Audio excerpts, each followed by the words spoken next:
And welcome to everyone. Today our guest is Cage Warriors fighter Aidan James. Aidan, congrats on your recent win. How are you feeling considering that you bounced back and it was very, very much of a great fight? How did you finish your opponent? What was the secret behind your victory? By the way, sorry about my voice. I'm a bit, cold. Yes, okay. Yeah, I feel good. The finish was something I practice in the gym. Do you know what I mean? I come from a high-level jiu-jitsu gym. The grappling pedigree, the elite level guys like my coach, Ashley Williams, just qualified for the ADCC.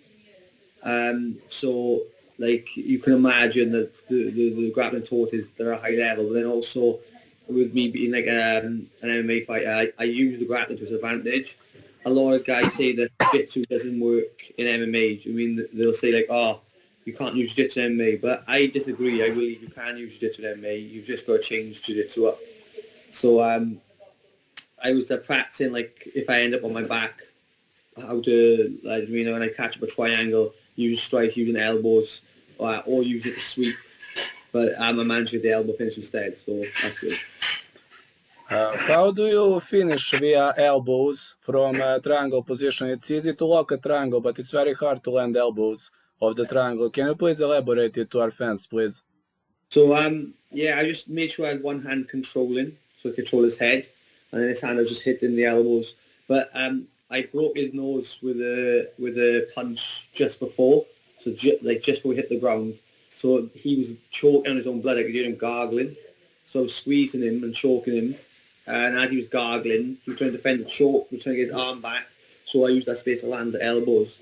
But yeah, just an effective way. If not, if that didn't work, I was just going to sweep on top and go for ground strikes if the elbows didn't finish him. When did you start training MMA and which was your first martial art? So my grandfather is a black belt in karate, in Shotokan karate, and so is my grandmother. So they originally taught, they're like a small like school, so I did a little bit of karate, but not under them, under one of their students. I did a little bit of karate, but I didn't really enjoy it. It was a bit too it was a bit too restrictive, and I got bored really quick. Then I did a little bit of boxing, and I enjoyed boxing, but again, it was very like the same things over and over again, very repetitive, and I didn't enjoy it. And then one day an MMA gym opened up, but the gym was terrible, so I just did a little bit of training there, but nothing real. And then when I was like 18, 19, I started training seriously. I moved to Swansea, so where I'm living now. I started training under Chris Reese, and that's probably when I started properly. Like up until then, I didn't really have much knowledge. So about 19 years old was when I started, and obviously I started down in Swansea, CRA with Chris. Who are your coaches and sparring partners? So I got two main coaches, Chris Reese and Ashley Williams. So obviously Chris has coached former fighter Brett Johns, who used to train with us, and a bunch of other pros from the UK team, trained John Phillips, another former UFC fighter, and a lot of high-level grapplers.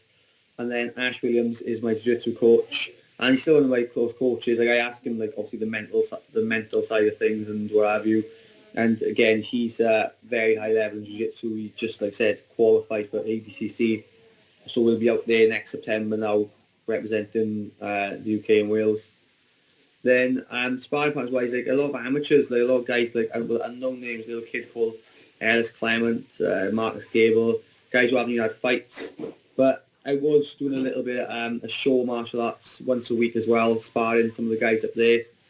So it's with Jack Shaw trains. So I'll go up there once a week and do some sparring with them guys. They get like a little central hub.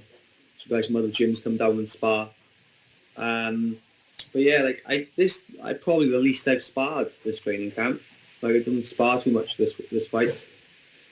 Obviously done lots and lots of rounds over my life, so it was more just refining my technique. Do you have the nickname?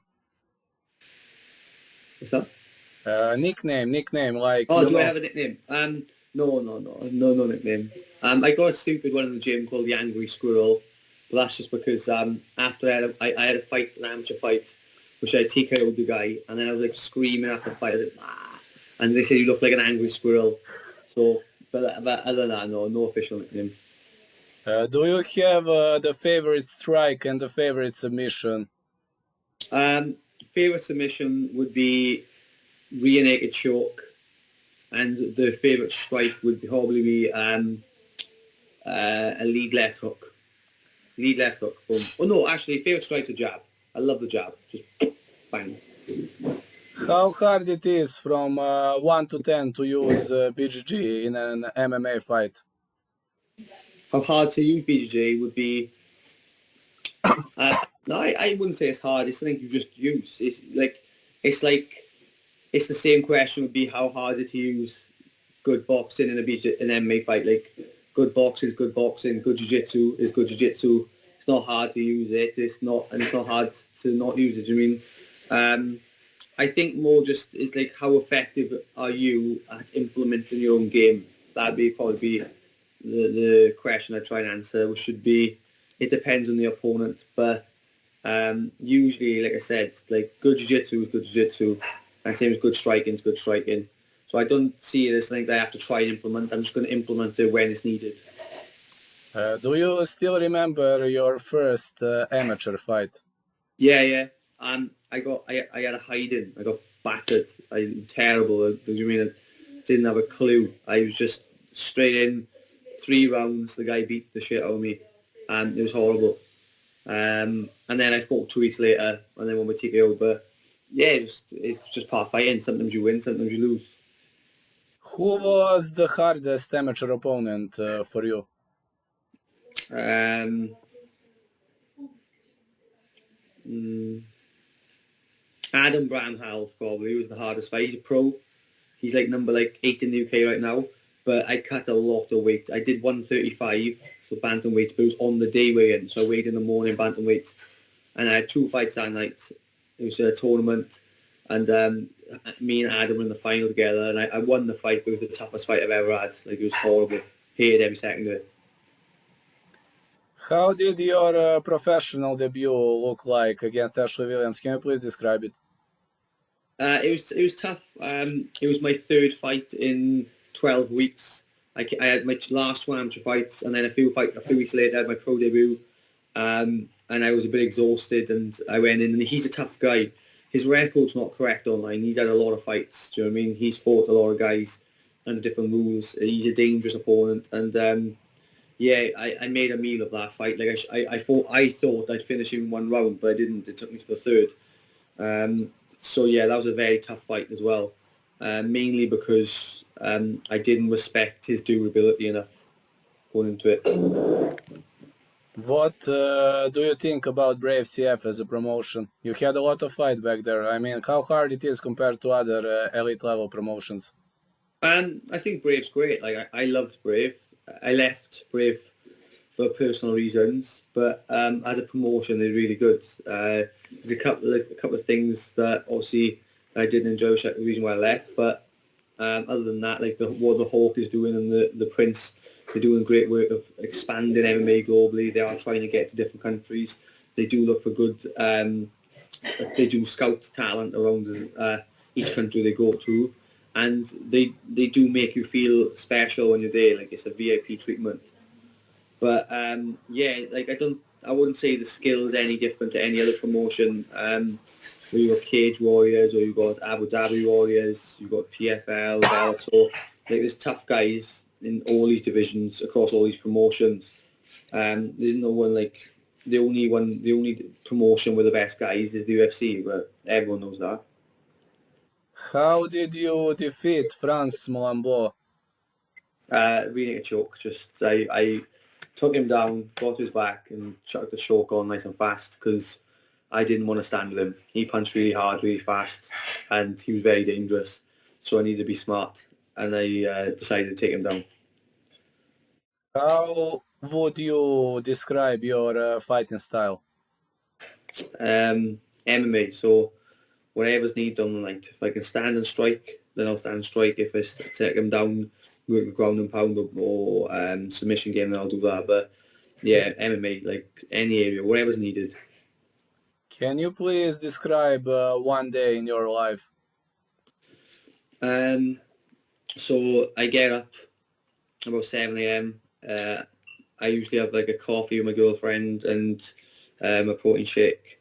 Then I'll read a book for a little bit until training. Then I'll go to the gym for 9 a.m. I'll run usually 5 to 8k on the treadmill before we train, just while everyone's coming to the gym. Then I will train from 9:30 till 11:30. Then I'll sauna and I'll stretch and sauna until 12. And then shower, food, come home, eat some food. Then sometimes I'll teach a couple of classes or a couple of one-to-ones, and then I'll train again in the night then. It could be strength and conditioning, it could be specific drilling, or it could be more fitness work. And then I'll come home. Some nights I lock the gym up because I run a gym with my coaches. So with my coach Ash and Chris, I run the gym with them guys. And some nights I'll come home a bit earlier. And then my girlfriend's a very good cook, so she usually makes me good. So she just made me, well, actually, this is off in man, but she makes me good food usually. Depends if we dieting. And then I go to bed. Try sleep. How are you dealing, for example, when you're going for a weight cut? You are probably prohibited to eat some food. So how are you dealing with that? How hard it is to cut weight, actually? I don't think it's that hard. I prepare really well. So like I said, I do eat clean all year round, except for just like this week after the fight I ate naughty. But I eat clean all year round. And obviously, like I said, when my girlfriend makes good food, so the healthy food does taste nice. But then I do all the hard work in the months leading up to the weight cut. So I don't leave it for last minute, so I get my weight down. And then I cut the last 15 pounds then over that week. 15, 16 pounds over the last week, which is a bit tough. But when you prepare physically and mentally, it's not too bad. What do you think of Cameron Else as the opponent? He is a UFC name right now. Yeah, he's dangerous. I mean, I knew he was dangerous when I was going to fight him. So, like, a lot of guys turn Cameron Else down because they don't want to risk fighting a dangerous opponent that can throw bombs and derail hype trains and careers. So, obviously, I took a risk when I fought him. Didn't fight him the right way that I should have. Maybe I should have shot for a takedown, or maybe I should have circled a bit more. And I lost, obviously. But yeah, like when you're fighting a guy like Cameron Else, you can't risk being in front of him when he's throwing bombs, as I found out. What do you think in general of Cage Warriors as a promotion? Oh, I love Cage Warriors. The first the first ever professional promotion I watched was Cage Warriors, and I wasn't even training then. I just went from work when I was like 18 years old. I went down to Cardiff and just watched an event. I was ever 18 18, and I was like, this looks amazing. I always wanted to just be part of it. But yeah, I think Cage Warriors is amazing. Do you maybe have the favorite Welsh-born MMA fighter? I mean, Wales is right now in the era of expansion. There are many good prospects from Wales. For example, Mason Jones, Corey McKenna, Brett Jones. There are really good fighters. Brett's my favorite Welsh fighter, obviously. Would you like to greet someone? Would you maybe like to give a shout out to somebody or to mention somebody we forgot to mention? Would you like to say something we forgot to say in this interview? I just hopefully some people enjoy some little insights, but I got nothing to shout out to anyone. Just hopefully I'll be fighting in December now. That's the next plan. So you can catch me then. Yeah, that's awesome. Looking forward to the next fight. This one was outstanding. Hope now they're gonna give you somebody closer to the title, I guess. They will. Thank you so much for this interview, Aidan. I will now put it to creation. Hope in like an hour or two it will be up. I will send you a link. Thank you for that. Thank you, Aidan. Have a great day. Bye, you too.